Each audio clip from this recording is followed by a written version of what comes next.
Hey, TikTokers and TikTok world, it's just Joe again. This is part 3 of the TV show review, The Swarm. Again, just like part 1 and part 2, there will be spoilers, so quit watching now if you're wanting to watch the show and have yet to do so.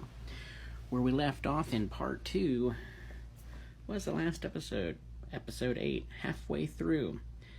They've contacted the Year, tried to show that they were peaceful and remorseful for supporting capitalism and looking for natural resources in the ocean.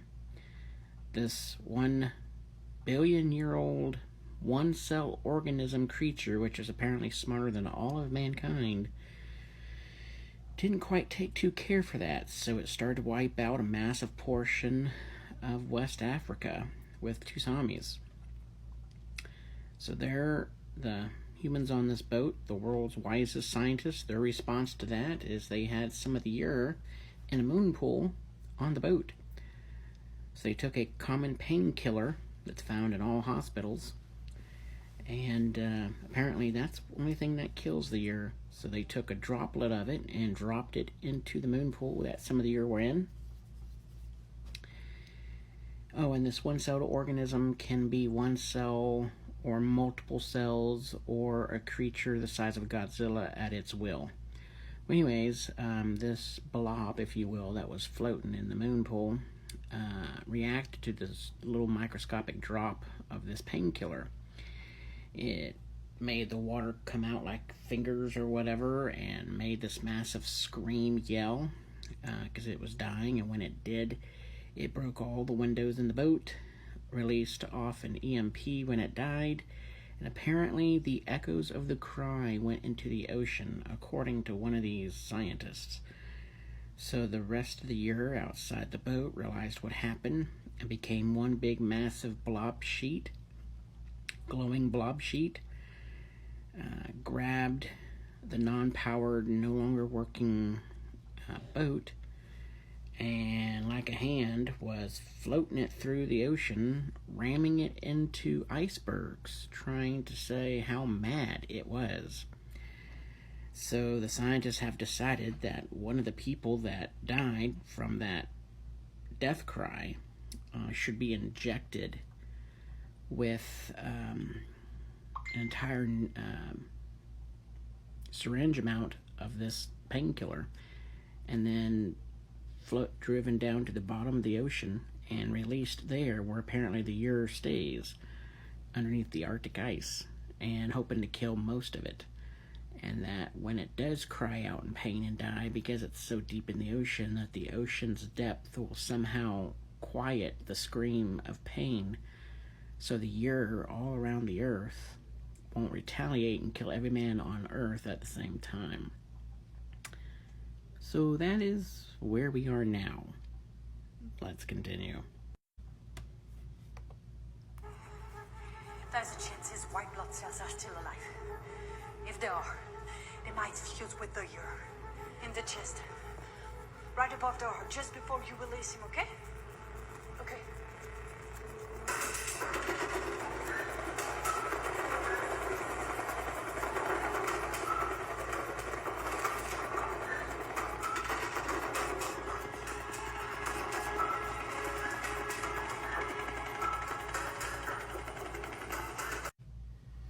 Now, that glow that you saw around the boat, that is the white or glowing blob sheet that the Year have decided to transform into. It has basically took the boat, turned it sideways, slammed it into this large iceberg, and instead of just floating around from one iceberg to the next, because of apparently global warming made it too hard for the Year to slam the boat into many icebergs, it's now hunting for icebergs and blocking and surrounding the boat with icebergs, hoping to crush the boat with the icebergs. Yeah, liberals don't make great sci-fi. So the woman decides when she gets to the bottom of the ocean under the Atlantic ice that the body that they were going to inject the medicine with was too far gone to be usable. So she stabs herself in the chest, injects the fluid, and then floods the submarine and dies a very slow, painful suffocation and freezing death, just to be sucked out of the submarine. So the Ur releases the boat by releasing the icebergs, because now it has a dead body to play with and try to become one with it. So it releases the boat and lets it go, and then just you kind of watch it flip around and play around with her dead body, almost making a bed out of the Ur for the dead body to lay in as tentacle-like things start wrapping around her. Here, just watch it. Oh, and I do want to state that, they're in this boat with all the windows broken. They're in the Arctic, below zero temperatures, and they're sweating, even though all the windows are broken and the air is getting inside the boat.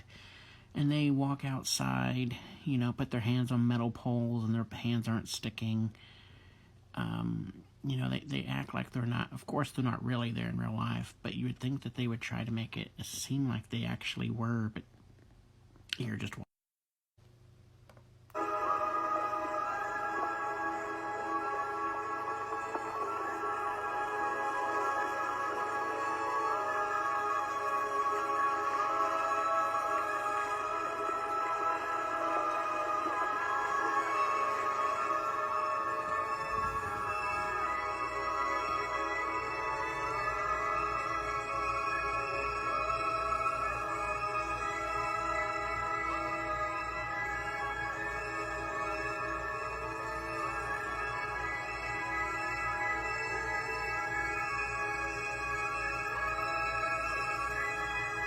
That's the Ur wrapping around her body.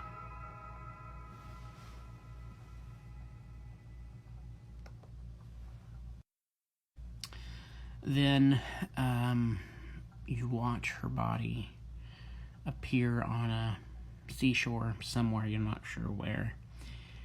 And it's just laying there lifeless. You're thinking, oh, it decided to spit her out of the ocean somewhere. It traveled her body thousands of miles. Or hundreds of miles, somewhere, and then spat her out on some seashore with a mountain in the background. And all of a sudden, she flips over and opens her eyes and smiles at you, and then it blanks out. And that's the end of season 1.